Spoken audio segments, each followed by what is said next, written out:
పెద్దలారా మిత్రులారా అందరికీ నమస్తే.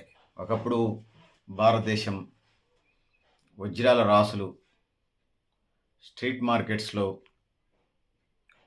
కుప్పలుగా పోసి అమ్మేవాళ్ళు. ఇది మన చరిత్ర.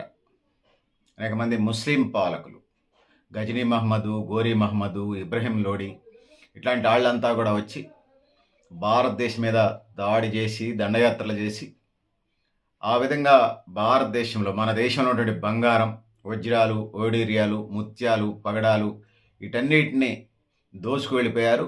ఎట్లా దోసుకు వెళ్ళిపోయారంటే ఈ ముస్లిం పాలకులు 2000 ఏనుగులు పెట్టి, 10,000 ఒంటెలను పెట్టి 30 రోజుల పాటు పగలు రేయి తరలించారు. అట్లా ఆ విధంగా మన యొక్క బంగారాన్ని తరలించుకుపోయారు. ఆ విధంగా భారతదేశం సంపదంతా విదేశీయులు దోచుకుపోయినటువంటి సందర్భాన్ని మనం చూస్తాం. దాని తర్వాత ఫ్రెంచోడొచ్చాడు. ఫ్రెంచోడొచ్చి 45 లక్షల కోట్లు పట్టుకెళ్ళిండు. ఫ్రెంచి దేశానికి సంబంధించినటువంటి వాడొచ్చి 40 లక్షల కోట్లు వాడు కొట్టేసుకొని పోయాడు. ఈ డచ్చోడొచ్చిండు. వాడు ఒక 23 లక్షల కోట్లు వాడు పట్టుకెళ్ళాడు. అంటే దోచుకోవటమే. దేవాలయాల్లో వివిధ ప్రాంతాల్లో ఉన్నటువంటి కోట్లల్లో, కిలాల్లో ఉన్నటువంటి బంగారాన్ని అంతా దోచుకొని పోవటమే కథ. ఇక బ్రిటిషోడొచ్చిండు. 400 లక్షల కోట్లు తీసుకుపోయాడు.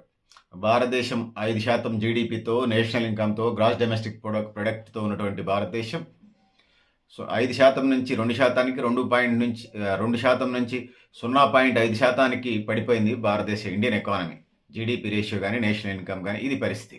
సో ఆ విధంగా 400 లక్షల కోట్ల రూపాయలు ఈ దీనికి సంబంధించినటువంటి ఆస్తుల్ని, బంగారాన్ని, వజ్రాల్ని, వైడూర్యాల్ని వీటన్నిటిని పట్టుకెళ్ళిపోయాడు. ఇక యుఎస్ఏ అంటే యునైటెడ్ స్టేట్స్ ఆఫ్ అమెరికాకి సంబంధించినటువంటి ఫెడరల్ బ్యాంకులో ఉన్న బంగారం నిల్వలు అన్నీ కూడా 100కి 90% ఇండియాకి సంబంధించిగా భావించవచ్చు.